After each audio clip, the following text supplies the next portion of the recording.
This is the Math Map Book Club, where ordinary parents encourage one another to develop an extraordinary appreciation of math.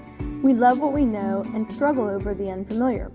Through weekly conversation and exploration among friends, we can begin to enjoy ideas that seem difficult. Join our book club as we discover how math helps us to know God and to make Him known.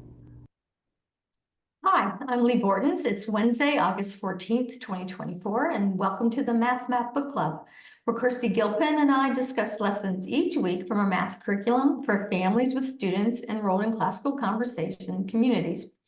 Our club is preparing for our first semester with our students by working on a lesson each week, and we hope to highlight strategies for leading our children through the math map. And I know many of you began last week or this upcoming week, so Kirsty, it's very timely. What do you have for us today? Well, we are working on lesson 3 this week, comparison. And we are going to go ahead and jump in by taking a look at our math map. And so if everybody's got your booklets open, go ahead and turn whatever domain you're using at home. I want you to go ahead and turn to the math map page and find your domain. So we here, right on our call, we are using complex. So go ahead and find your domain, and then look over here and find the lesson 3, and then you're gonna want to make a check mark where that is. I wanted to point out, if you notice, there's a blank space here, and so that's just a real great visual cue for us to notice that what happens between lesson 2 and lesson 3 is that we are now in a new dimension. So last week and the week before, we were in 0D, which really limited us to just talking about numbers and their inherent characteristics. Whereas this dimension here, we're talking about arithmetic and linear space, and we're by talking about how that allows us to compare numbers. So let's go ahead and warm up our math brains. We're going to have 2 minutes to knock out our board, and I will do my best to keep up with those of you who are saying numbers out loud or in the chat to cross those numbers off. So let's go ahead, and I need to figure out a better way. Lost my mouse. There we go. Found it again. All right, so I'm going to start our timer. And again, I will do my best to hear you and cross those off. I'm going to say a few. 3 times 2 is 6 plus 4 is 10. 3 times 2 is 6 minus 4 is 2. 3 times 2 times 4 is 24. 4 times 2, go ahead. 4 times 2 is 8, minus 3 is 5. 4 times 2 is 8, plus 3 is 11. If you square all the numbers, you'd have 16 plus 9, which is 25, plus 4. Oh dear, I just picked a hard one. It's 29. Plus 4. Right, plus 4. So yeah, 4 squared is 16, plus 3 squared is 25, plus 2 squared is 29. And I could subtract the 2 squared and get 21.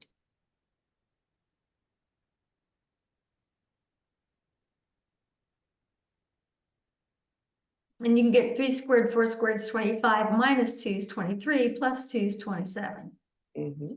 And you do 3 squared plus 4 squared is 25, plus 2 to the 0 is 26, minus 2 to the 0 is 24. So the students get good at this by seeing the patterns.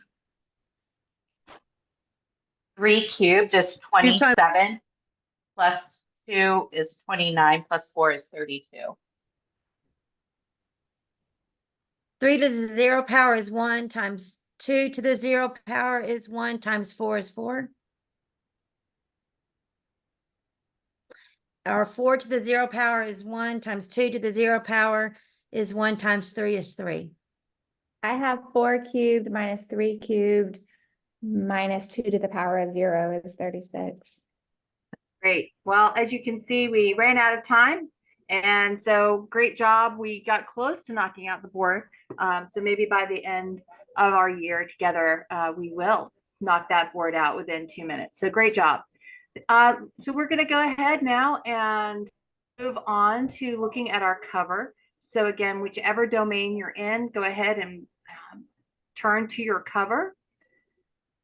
Just as a reminder, you're going to see your domain color and name on the left cover or lesson number is in the top right hand corner. Our lesson title is at the top, and in the top left corner you're going to see the dimension that we're in. So we see here that we are in the first dimension. We are on lesson 3 comparison. What are you taking on your stuff? So let's go ahead and open up our conversation by taking a few minutes to talk about what you see in this art, and then how can these elements of this art perhaps tell us something about.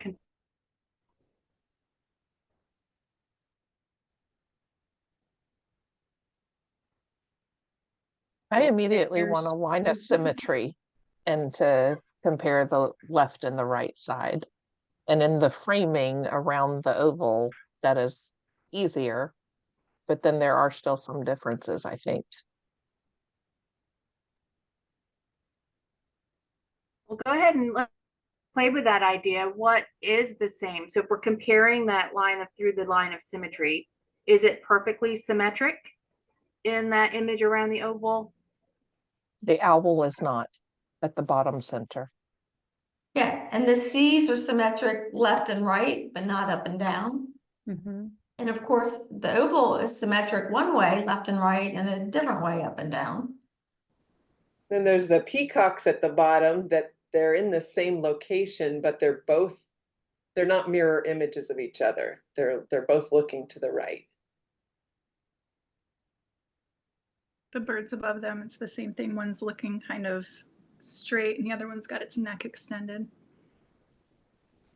At the center line, there's like a candlestick, and one has more of a spiral than the other.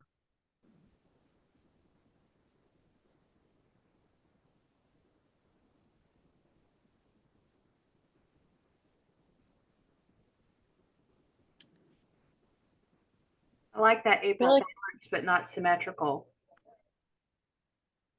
I feel like there's some balance within the oval, like the sword and the plant to the bottom left kind of balance each other, and then the smaller plant and the scales balance each other, crisscross in a way. It's a different idea, but I would be interested in researching those like griffins and each of the birds, like the owl and the crow. I bet all these animals around it are representatives of wisdom at some time in life.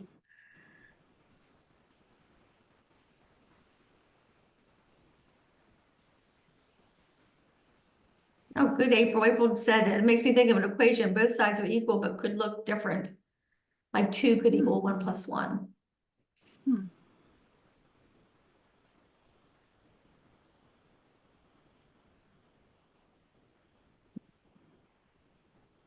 course, there's the woman in the middle with the scales. And she's doing the comparison blind. She's doing it by what she feels. Yeah. She's doing it by the weight, not by its attributes of a sight, but attributes of feeling. And it's funny because with zooming like this, we can't use our feeling senses much to weigh things. We can just use our sight and our hearing. So I like this picture because it's actually also using touch to show we can learn through touch. Seems interesting that her eyes are blindfolded, and then the image, the face above her, the birds seem to be like pecking at the eyes. Mm-hmm.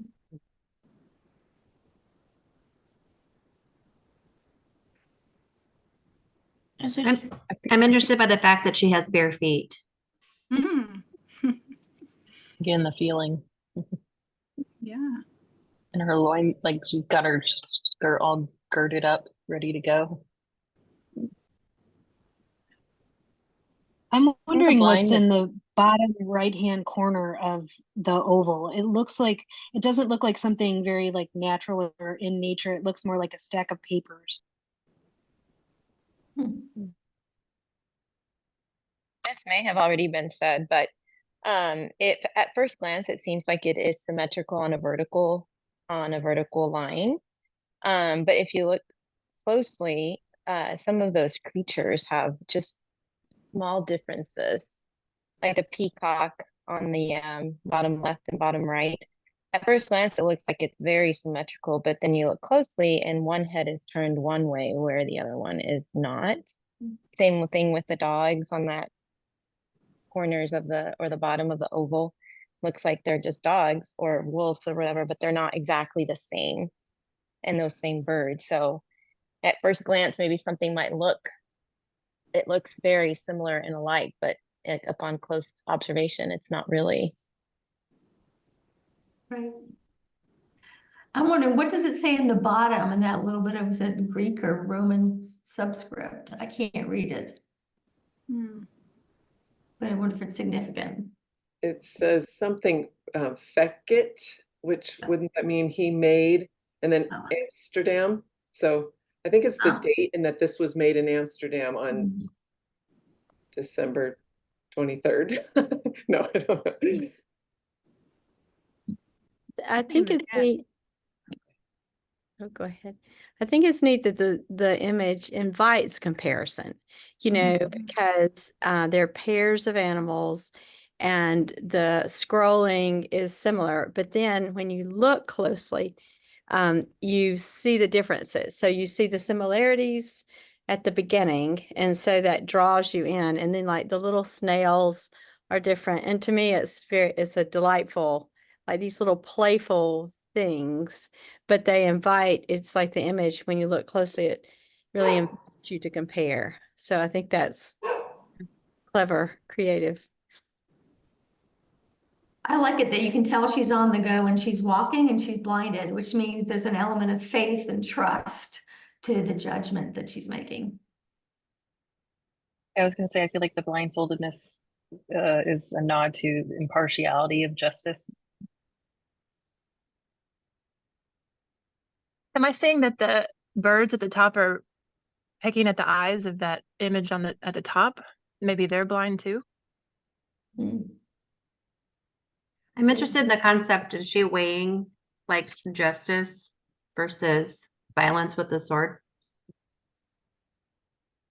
And I thought it was really interesting that if you were to draw a line from her hands making those points and to look at the way that the scale is leaning, that they're very close, they're almost parallel.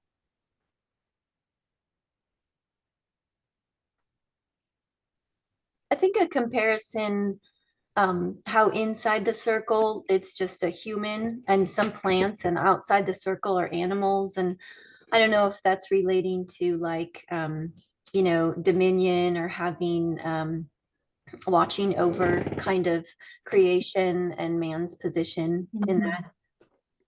The title of the painting is Justice from the Cardinal Virtues. So it would make you wonder what the cardinal virtues is referring to, especially within the image. All right, you guys are doing a great job of pulling a lot out of our artwork this week. Let's go ahead and take a look at our quotation and our reflection. So Ann Jones, would you read our quotation for us this week? Did you ask me, Amy? I did, yes. Okay. Amy, sorry. No problem. A duty is to be chosen from what is virtuous and from what is useful, and also from the comparison of the two, one with the other. But nothing is recognized by Christians as virtuous or useful, which is not helpful to the future life. This treatise on duty, therefore, will not be superfluous. St. Ambrose. Kind of knocks pragmatism down real quick. Anybody have anything they'd like to say about St. Ambrose's words today?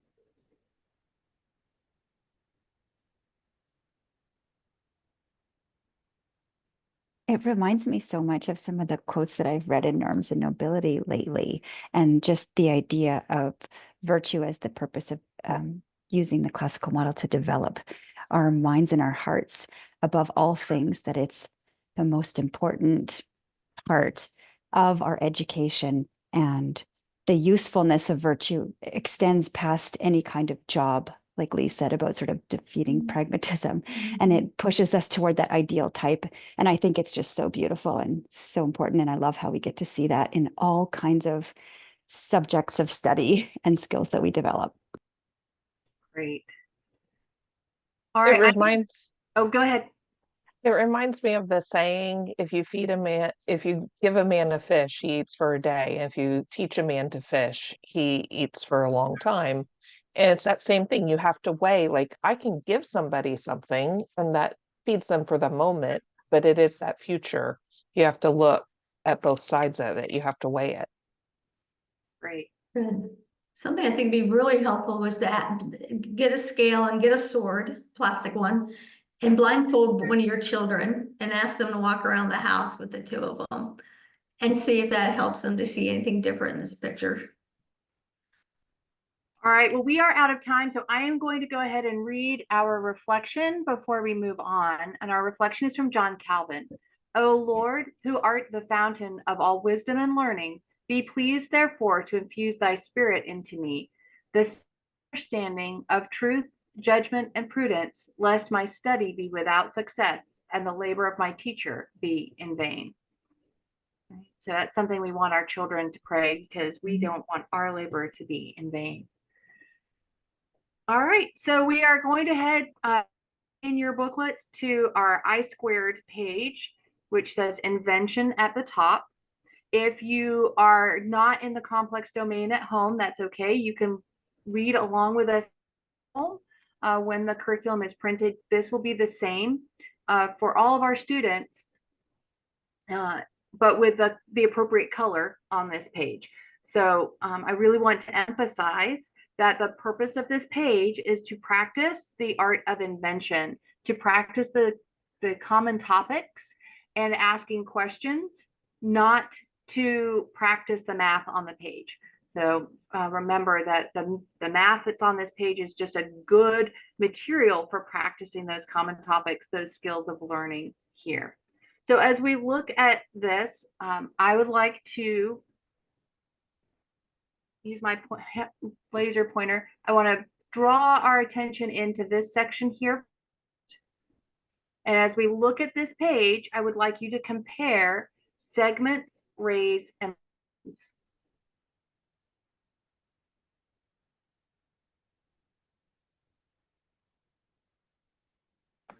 Well, they're similar because they all use points A and B. Good. They are similar in that they all involve lines. Good. So all two-dimensional. So their differences are in their starting and end points. Like a line just doesn't have either. The ray starts in one place and continues on, and the line segment has a start and stop point. Good. The notation for each equals is the same as the arrowheads are in the same places, and they're both above the names of the points. Good.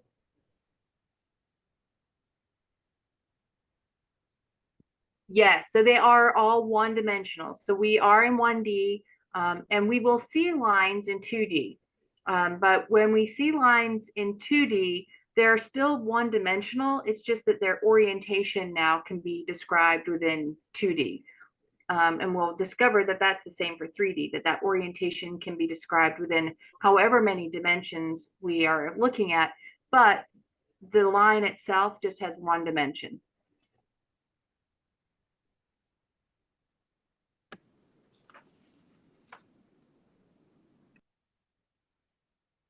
How many ways could I just guess, right? If you don't know, it's okay. But how many ways do you think I could name that segment?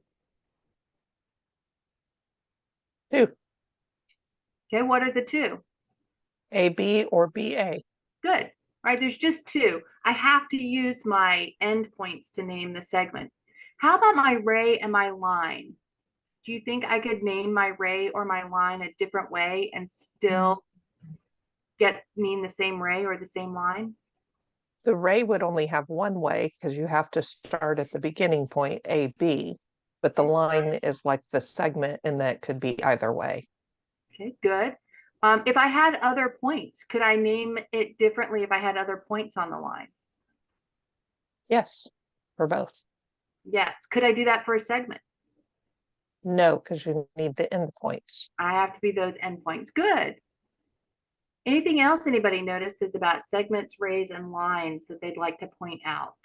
Beverly Coomer says in the chat, one-dimensional because they have only length, correct? She's thinking That's towards correct. class time and talking through this.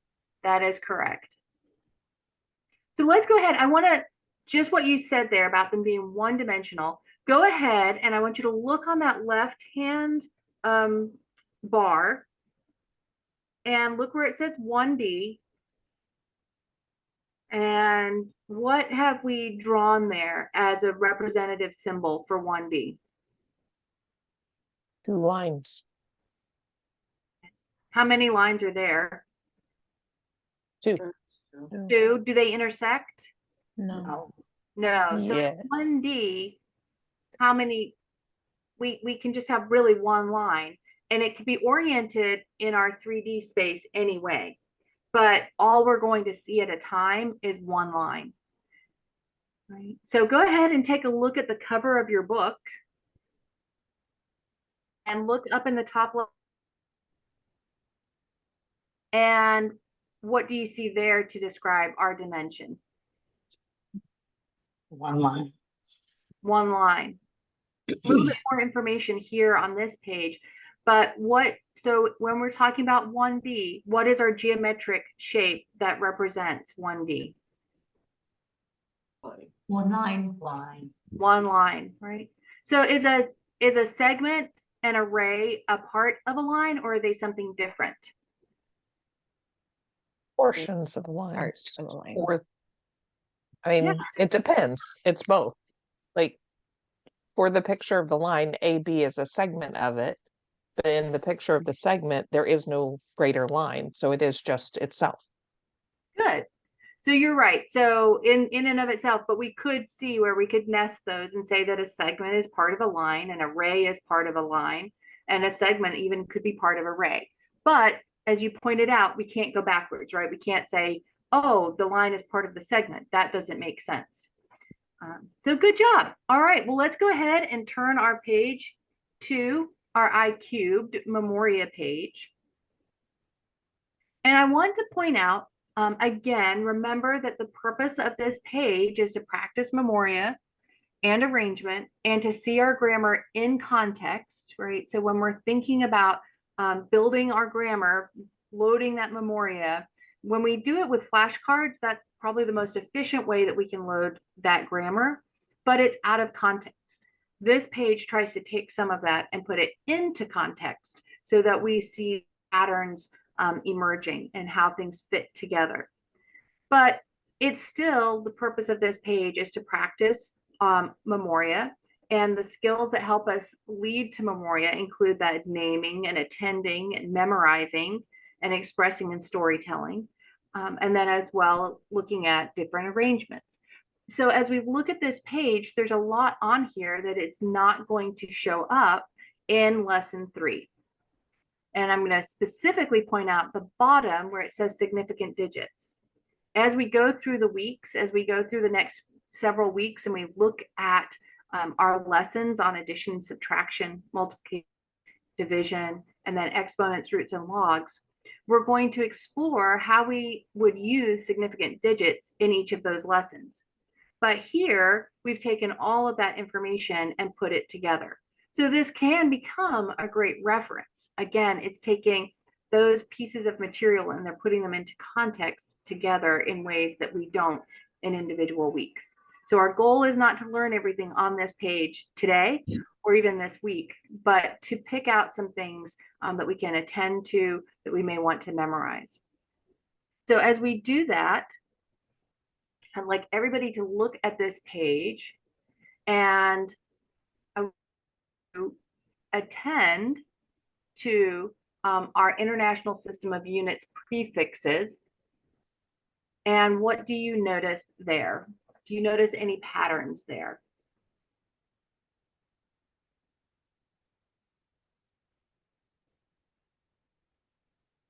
They all relate to the number of zeros that represent the place and the number. When you get more than 6 zeros, you get a capital letter for your symbol because it's big. Great.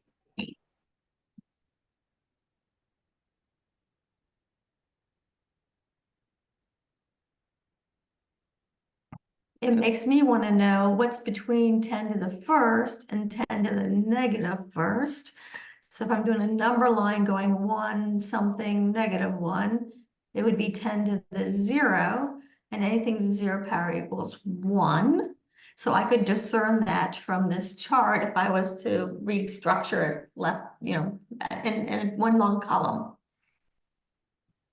Looks like you get Greek words for the big letters on the left, and you get Latin words for the ones on the right.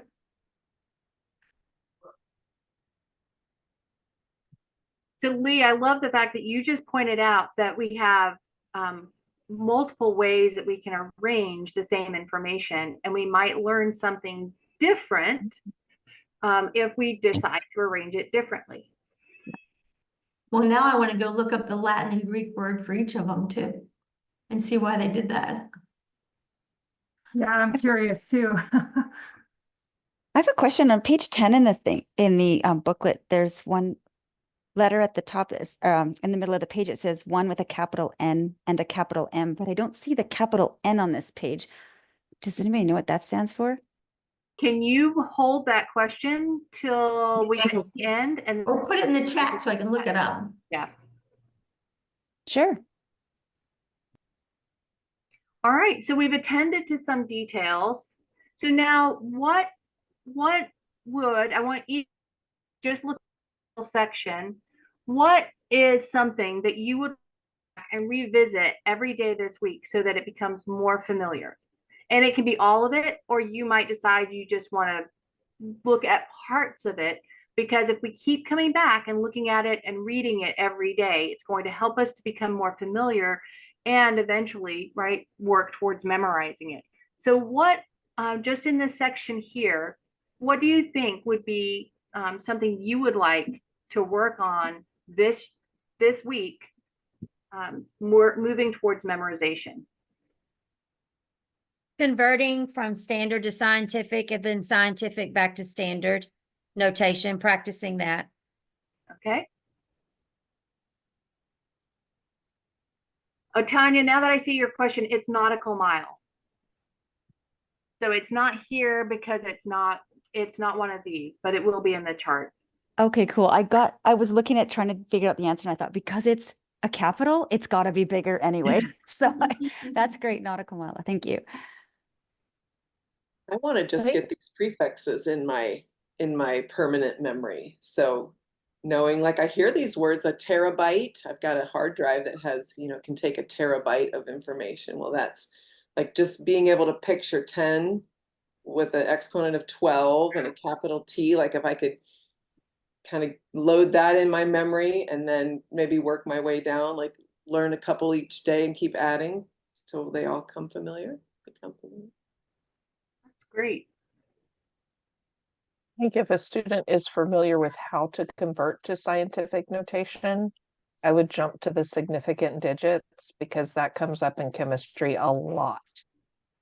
I was just about to say, I think directing challenge 3 this year. So I see the kids, it'll mess up your whole answer. So depending on what level your kids are, or where they're headed, that would be definitely something to focus on if you have an older child or one that, is headed towards that chemistry level.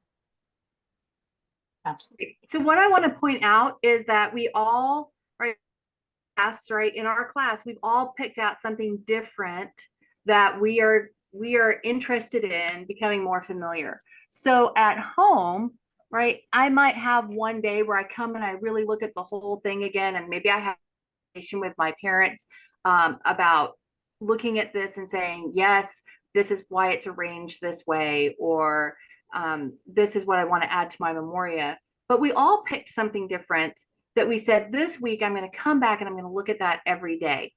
And not necessarily trying to memorize the page, but instead, right, we can all say, hey, I loved what Jana said. She goes, okay, each day I'm going to focus on a different prefix.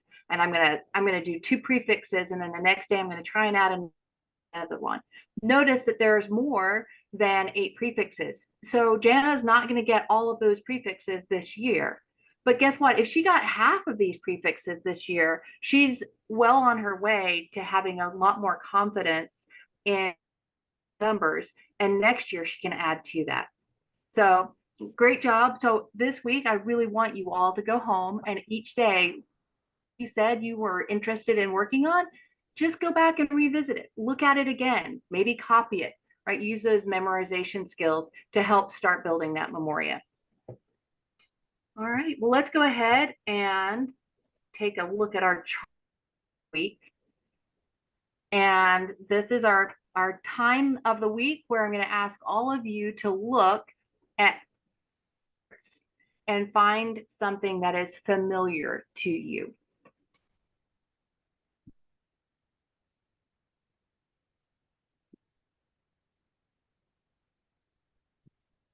Well, the ruler looks familiar to me. I live in Canada, so Celsius is familiar to me. Like that.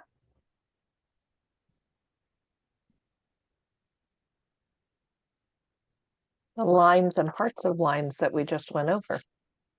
Good. The notation symbols are becoming more familiar because of the flashcards. Excellent. Do you have a favorite? Greater than and less than.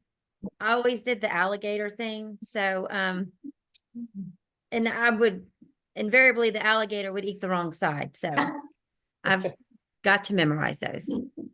I always remembered that if you use your left hand, right, that the less than sign makes an L.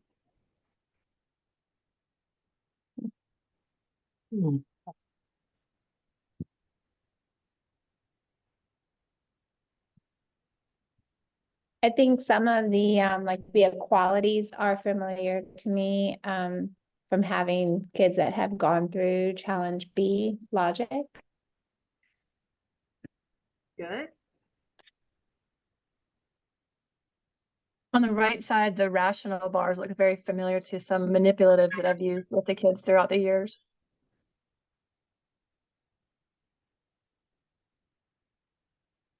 I Word know, abscissa. Sorry. No, Letter Q, the rational bars. I know the similar, congruent, and approximately give me nightmares because I cannot remember which is which out of context of a problem.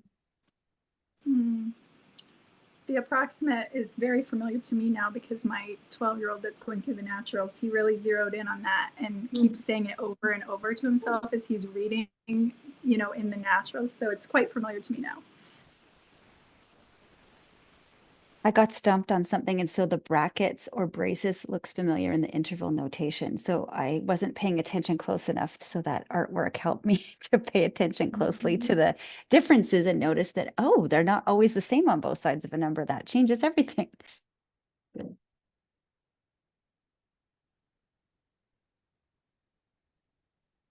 I love that somebody said the fractions look familiar, the percents look familiar, right? We want, when we're talking with our students and we're asking them to find things that are familiar, it doesn't have to necessarily be the math that looks familiar. We could, for example, here, we might say, these objects look familiar to me, right? Our littlest ones. These letters might be familiar. Their pattern might not be, but the letters themselves are. How about the colors charts? Are they becoming familiar? Are we seeing patterns that are the same every week? So those are some things that we can look for also, not just our math vocabulary that's growing, right? But finding those things that are familiar and comfortable is going to help us to take that next step at something that is maybe less familiar and less comfortable. Great job. All right. So are there any questions from lesson 2? So last week we talked about number notation. And so I'm sure all of you went home and worked through your lessons. And so did you come across any questions that you would like to have answered?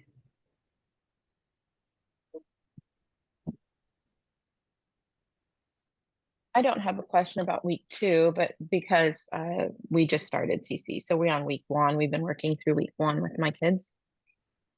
I do have a question on week 1. And I don't know if this may be something that's on the errata sheet or not. I don't know. Is the errata on CC connected? I haven't taken a look, so please excuse me if this is already answered on there.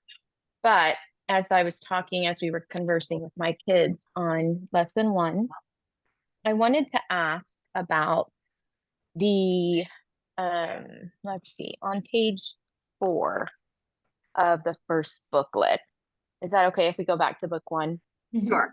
Okay, so on page 4 of the booklet, let me get there. On the middle section, ex nihilo, thinking about nothing, talking about the multiplying and dividing by 0. On the bottom where it says 0 to anything power is 0, but anything to the 0 power equals 1. So 0 to the 0 power equals 1. And then, well, that 1 is the 0 to the 0 power equals 1. Kind of makes me go, really? So we continued, and on the solution page for today's, on the solution page S1-3, we see on page 11 is 0 to the 0 power equal to 1, and the answer on there is maybe. But we're given just before that is 0 over 0 equals to 1. And that answer is no. So I'm wondering if there's a contradiction here that I'm picking up a contradiction here, or am I missing something as to, I'm not understanding the information, if my question makes sense. I'm trying to explain to my sons, and as I'm thinking about it, I'm like, well, this doesn't add up. We're being told 0 over 0 is not equal to 1. And on the lesson page, 0 to the 0 power equals 1, which 0 to the 0 power is essentially 0 over 0, or the quantity over itself is essentially what we see. 0 is not 1, because you don't have any. Right. That's where I'm at. So 0 to the 0 power equals to 1 in my mind is not 1. So there's 2 ways that we can look at that, and I'm just gonna give you one of them. This is, and if you were to Google it, this is one of the more common ways that people talk about 0 to the 0 equaling 1. And it's a hidden 1, right? That if I was to write 2 squared, right? This is 2, I'm sorry, my computer has been acting up today and turning my pen off. Okay, so let's see if this is correct. So this is 2 times 2, right? And we understand that that's how that works. Correct. But really what's there is a hidden 1. And so it's 1 times 2 times 2. Okay. So the first power is 1 times how many factors of 2? 2. Just 1. I mean, one factor. Yeah. And again, and so the 0th power, how many factors of 2? 0. 0 factors, right? So we see this here. If this is telling me the number of factors, right, there has to be that unit. What's our units that we're talking about? So that's the same idea here, that if I had 0 squared, 1 times 0 is 0. The first power is 1 times 0, which is 0. But my 0th power is 1 times how many factors of 0? None. And so we're left with 1.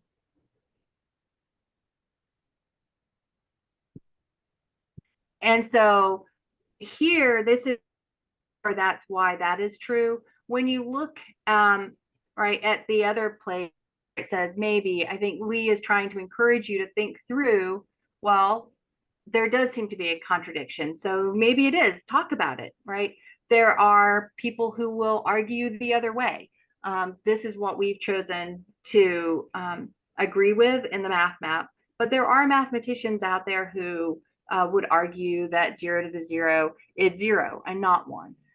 So just like 0 being a natural number, it's a little bit of a debatable matter, but we have decided that 0 to the 0 equals 1, and this is the reasons why we believe that to be true. Okay, so this is a definition specifically for the math map, just Well, like it's not- 0 being defined as a natural number? Yes, but I want to be really clear. It's not arbitrarily just for the math map. It does line up with mathematical practice in the wider mathematical world. It's just that if you go and Google it, you might find that there are people who think otherwise, right? And so it doesn't hurt to go and see why they think. But most people that I've read agree that the 0th power of 0 is 1, and this is the explanation why they believe that to be true.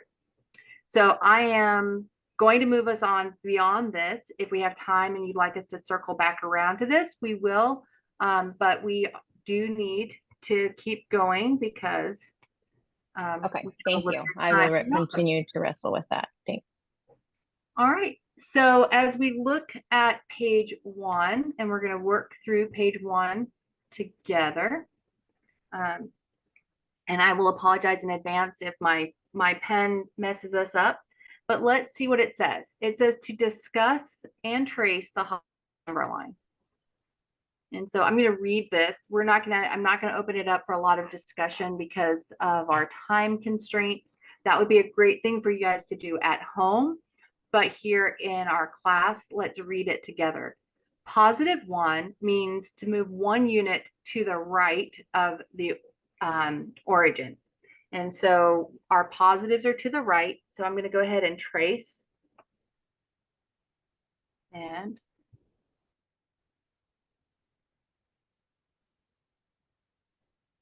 I'm going to go ahead and trace my 1 unit to the right.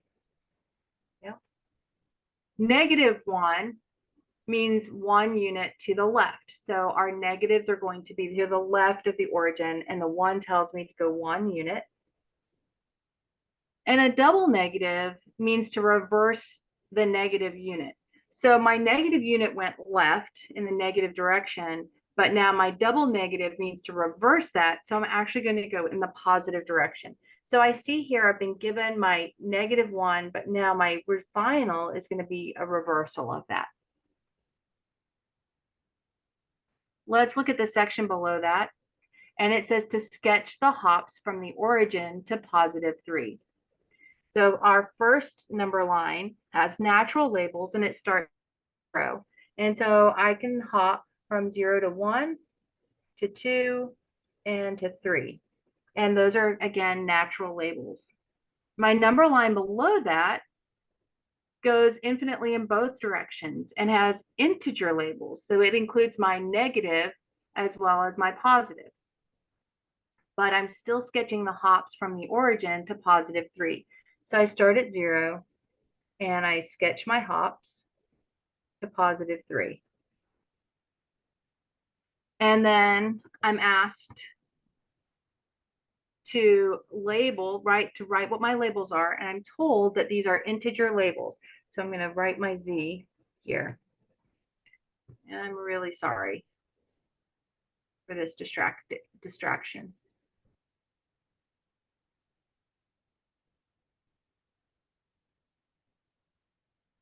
Okay, there's my Z that doesn't want to show up. As we look to the right, we're asked to sketch 3 hops on each imaginary number line. And so for the left-hand side, for A, we're told to go from 0 to positive 3i. And I can trace that. 1, 2, 3. I traced that. And then from 0 to 3i, but again, now notice here, I had natural labels and I have natural coefficients of my I. My integers, right? I'm kind of just turning everything, but now I'm looking at these imaginary number lines. And so I'm going to go from to 3i. And I see that I have natural coefficients on the left, and again, those integer coefficients on the right.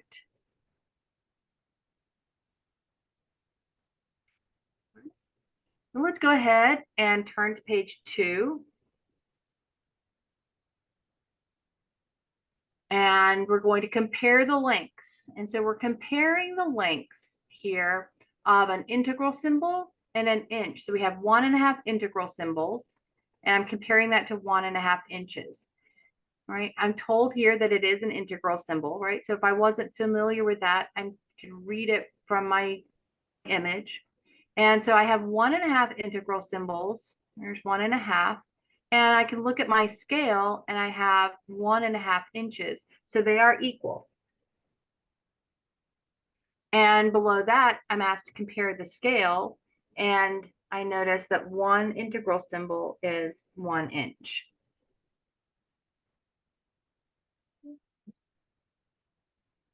Looking at our top right, we're asked to simplify and label the midpoint, right, where AM equals MB. So I want to point out, do we have a segment, ray, or line symbol over our letters?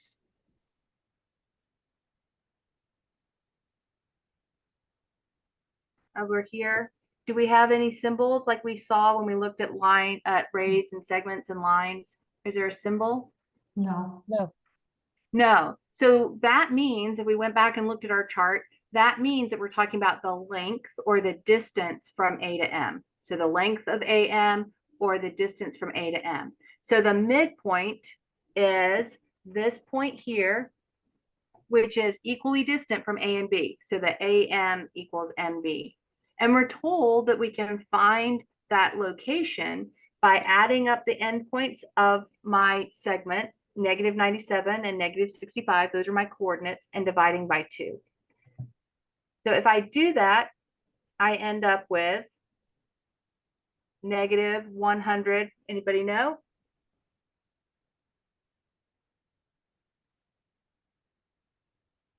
-62. And I divide that by 2, and I end up with -81. And so I can label that here. Now we're going to do the same. So everybody go ahead and take just a minute and find the midpoint of 40 and 20.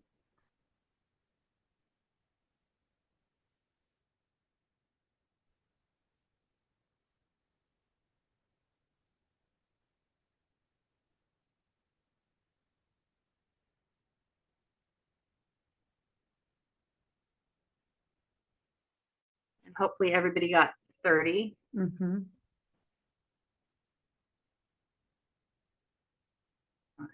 Go. All right, and I'm going to leave those last 2 for you to work on at home. Now below, plot the 1B notations. And notice that here we're given a lot of these that we can trace, so we can use what we're tracing to help us figure out what we are going to do when we're not tracing. So on the left-hand side, we're plotting point A. And so notice there's just a point.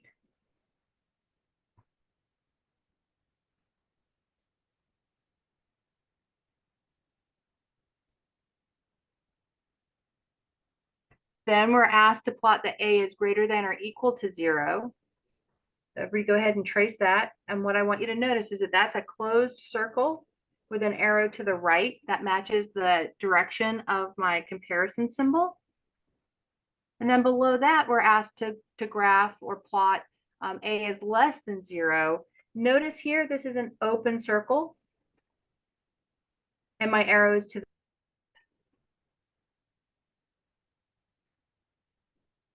now, I might want to compare here what's different other than the direction. What else is different between those two examples, the closed circle and the open circle? Compare that to what we're doing and what's different.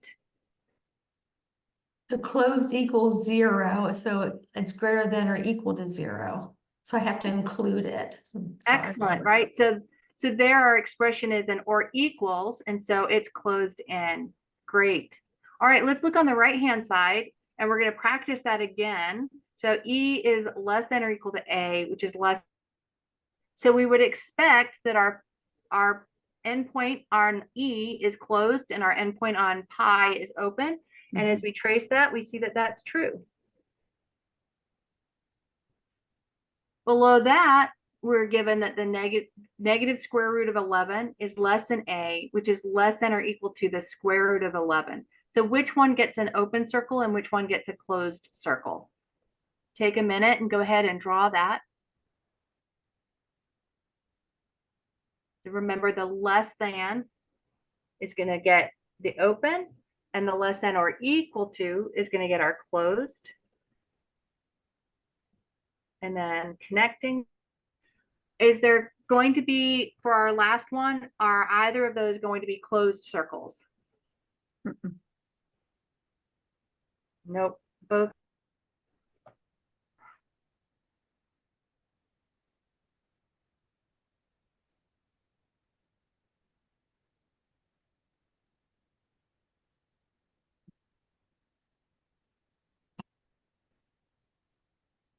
Are those rules on a chart somewhere? Yes.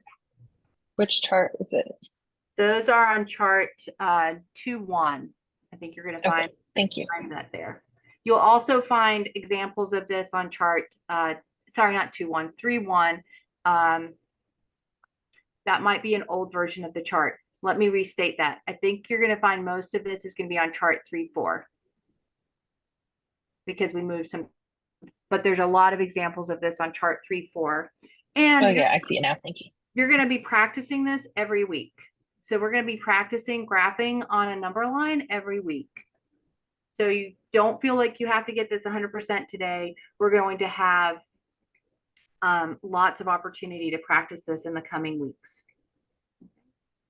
Just like we're going to graph in the plane, this is how we are going to graph on a line in 1D. All right, we are close to time. So we are not going to go through pages 3 and 4 together today. I'm going to leave those for you to do at home. If we were in class and we had time, we would go through the first 2 pages, maybe the 3rd and 4th pages, and then our goal is that we would leave time for our students to have an opportunity to practice some of these pages in class, so individually. So I'm not going to do that now because we're not all together. But that would be what we would do if we were in class, is that I would then assign each of you a different page to work through and then share with each other after a couple of minutes. All right, so just as a reminder, I would like us to go through this again because it's good for all of us to remember. What are the solutions for? To check work or work backwards. What is the inside back cover for? To extend the conversation until the lesson 29 booklet. Good. What is the back cover for? To play games. To play games. What is the careful calculations page for? As a review or or test. What it's for? So I can read math. What is the Math Map companion for? So my parents can answer my questions. And what are the lesson pages for? To practice math concepts. Good job. Yes. All right. So just as a reminder of all the different places that you can go for help, I really want to emphasize if you are a Challenge A parent, your tutor is going to be your best source for help. They have a direct line to us at the Math Map, so that if they can't answer your questions, they can come to us and we can help them answer your questions. Next week, we will be on lesson 4, so please come back. And now we have about 5 minutes for questions. I did want to address one thing. I don't really keep up with the chat very well. I'm thankful for everybody who helps us to keep up with the chat. But I did notice somebody say they had never heard of hidden ones. And that is on chart 1-1. We actually talk specifically about hidden ones and zeros. And what we mean is that as mathematicians, and people who deal with numbers, so we start with the mathematicians and they want to write the least that they do, and we narrow it down from there, that we often simplify things and think it's really obvious that, for example, x with a 1 exponent, so x to the first, right, is just x. But for a student who's never done that, right, it becomes a hidden 1. And they don't see that. And so one of the things that Lee has really committed to is writing in all of those hidden 1s and zeros, so that as you look at that and you go, okay, why, right, is this pattern? It's a lot easier to see that when those hidden 0s and 1s are in there. So if you haven't looked at the charts from lesson 1, I would encourage you to go back. We've got some examples there to help you understand sort of what we mean by hidden 1s and zeros. All right, we've got a couple of minutes for other questions that may be out there. I Can I have a ask a quick question? question. Oh, sorry, Okay. you go ahead. You go first. You go first. That's okay. Okay, I have one question from page 8 in the comparison unit that we're just working on. At the very bottom on the right, it's got a number line with -3, 0, and 3. And in the columns on the left, when you truncate and round, you get 3, 0, -3, and 0. But the 0 is not plotted in the answer key. Is there a reason for that? Because if you follow the pattern for the rest, all those numbers in the columns are plotted. I can just foresee a question on this, so. Sure, I would guess that that's just got missed, and it may have already been captured in our errata. But we actually have one of our designers who's on our call, and so she will hear us say that, and she will go and check and make sure that it is in the errata. And to answer the question about where that errata lives, it does actually live on the bookstore. That is the best place to get that, although we are working on adding a link to that into the companion. So that will happen sometime in the next few weeks, but you can always go to the bookstore to get that errata. All right, there was another question.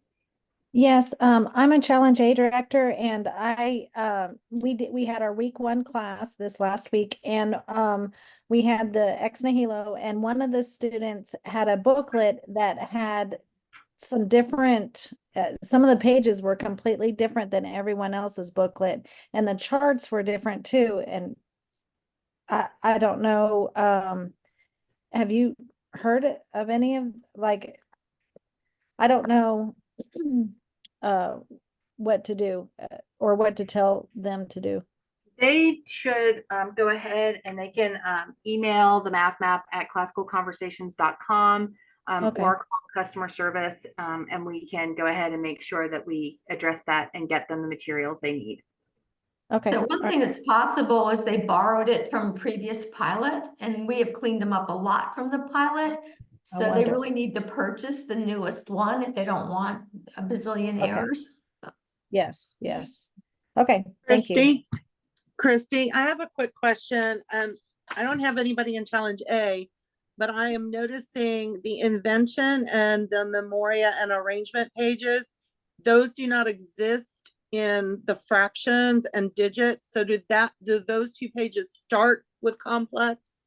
No, they will be included in the print version of those what are now beta. So good reminder that the naturals and the fractions and the digits that are digitally available are still in development.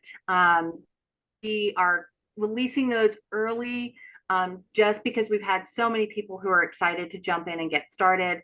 We released the naturals as a digital resource early because we knew that that was the best way to become familiar with the math map, and that was the best preparation for jumping into complex.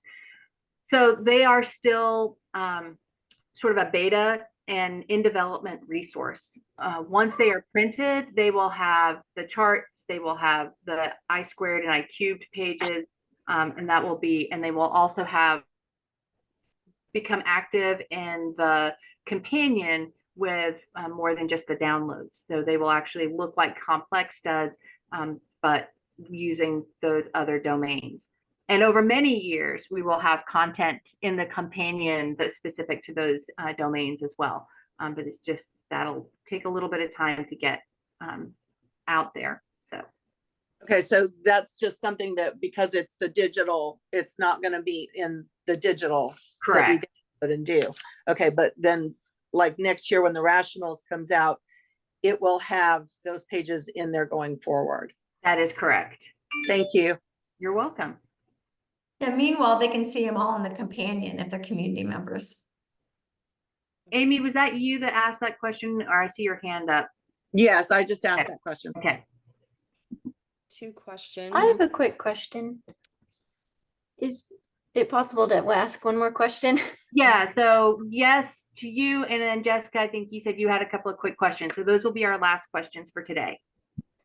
Okay, mine was just in week 2 on page 14. It's talking about the Google and the negative infinity, positive infinity. Could you help us understand that a little bit? Why, how we can compare a number is closer to infinity than a Google? Sure. So let's hope that my pen works, because the easiest way, even though that was a 0D unit and we don't really compare, right? We're still doing that. But if we think of our number line, there we go. And let's see if I can get it back. Yeah, and one thing to remember in week 2 is that even though you're only supposed to be reading numbers, the way you learn how to read the numbers and notation is to compare them to what you know. So it's really hard to get away from comparison in week 2. I am going to do this. There we go. So we're going to try using a whiteboard. Jamie, what outline do you mean? The outline in community outline? The in community, if that's what you're looking at, yeah, Babs, just a tutor page in the math map in ex nihilo. All right. Oh, sorry. Okay, so let's look at our number line, and we have 0. When we talk about infinity, we're talking about what's out here at the edges, right? They're not numbers, but it's the idea that as we're infinity is far away from 0. And so we're talking about really large numbers, whether they're positive or negative, they are far away from 0. And so we end up with a Google being here, our Googleplex being here, and here is our 3.2 times 10 to the whatever it is. It's like 3287, I think. Negative, right? Here's our negative 3.2 times 10 to the negative 3287. And here, right, so the more zeros I have, the farther away from 0 I am. And here, where I have my 3.2 times 10 to the negative 3287, that's going to be a very small number and it's going to be close to 0. But as we look at that, right, we can say that based on their position on the number line, 3.2 times 10 to the 3,287 is closer to infinity, right? That my positive 3.2, even though it's a very small number, it's still closer to positive infinity than it is to negative infinity.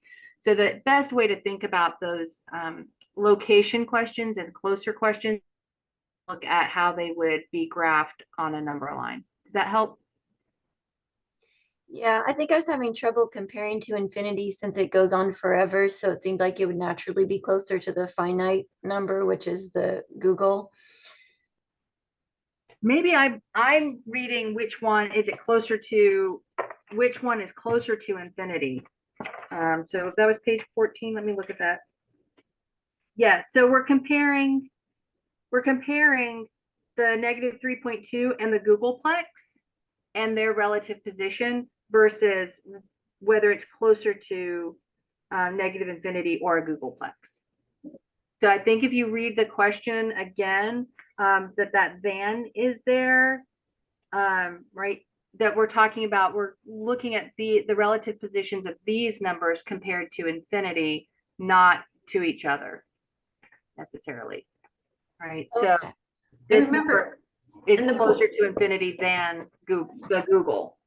And remember, the point of the problem the first time you see it is to go, huh, I wonder what that means. I like saying Google. I like saying Googleplex, right? It's about the language of it first, and then we'll go, and as you keep going through, you'll understand better and better.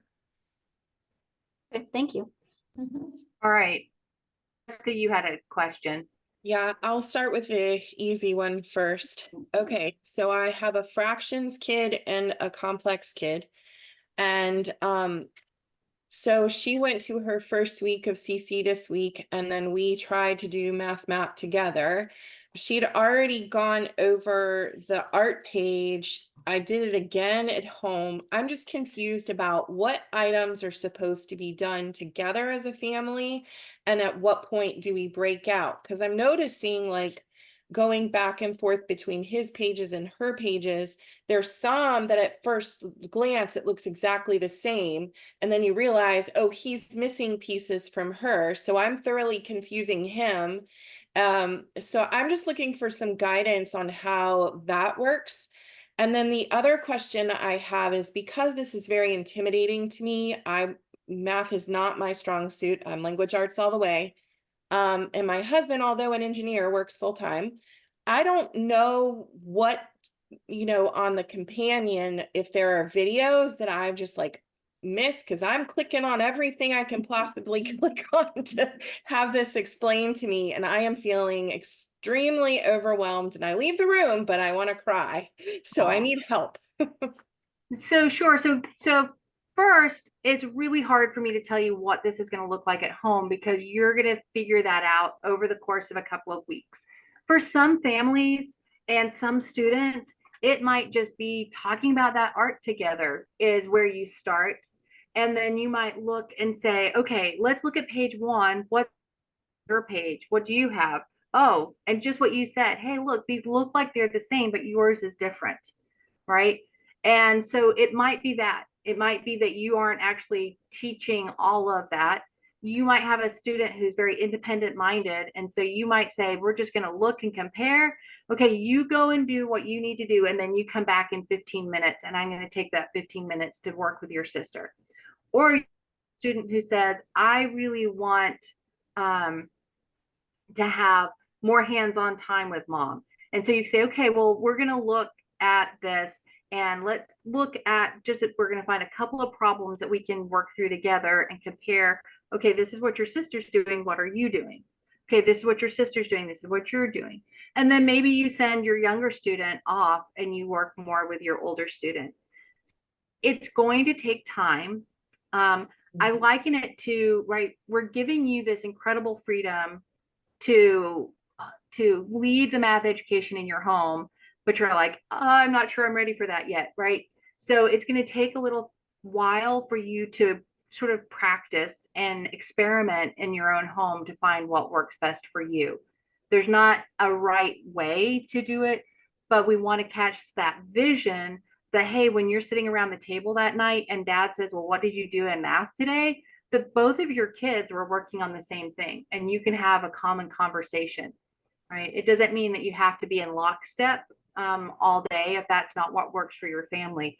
But you can still have a common conversation about what you did. And then as far as the companion, so I like to use the analogy that the companion is as close in a digital sense, it's as close to me sitting next to you at your table as it can be. And so when you look at that math map and you click, for now, it's just the complex, the others get you to the digital resources. But when you can click on one of those complex lessons, so if you click on the complex in the 3 where we were today, It's going to open up that booklet. So you're going to see your booklet is going to be on the left-hand side. And then not everything is clickable yet. One day, that is our goal. But on that left-hand side, right, I'm going to see things. And as I over them with my mouse, it's like you sitting next to me and going, well, explain this to me. And right now, the cover has extra information. The I squared and I cubed pages have extra information. So I can hover over and click, and you're going to get an explanation as though I was sitting next to you, right? That's me saying, here's everything I know about this and want to share with you today. And hopefully that will answer a lot of your questions. The other thing that you have access to is on pages 1, 2, 3, and 4. There is a little video clip of through those page tops, just like we're doing here, me walking through those page tops so you can watch those. And again, when you turn the page on the screen to the page of the booklet that you have a question on, you can see where it'll change color and you can see where you can click to get more information. And I think I'm going to repeat what Lee's already put there. When you say I'm a language arts person, let me reinforce our goal this year is to read the math, to become more familiar with the language of mathematics, right? We are in the trivium with our children, right? That when we talk about CC and we talk about being focused on the trivium is about language, okay? It is a preparation for the quadrivium. It is a preparation for understanding the math, right? And you're going to understand some of it, but we're emphasizing, right, getting this language of mathematics. So for those of you who are going, I'm not a math person, I like language, this is the ideal curriculum. That's what we're really emphasizing is the language, all right? And so take a step back, and when you don't understand the why of the math, go, but hey, can we read this? And that's our goal. Well, thanks everybody. It's been great to spend time with you, and we will be back next week for subtraction. Thank you. Bye. Thank you, everyone. And it'll take about 20 years to get everybody on the same page. So, but if we don't start, it'll never happen. So I appreciate everyone's efforts. Thank you so much.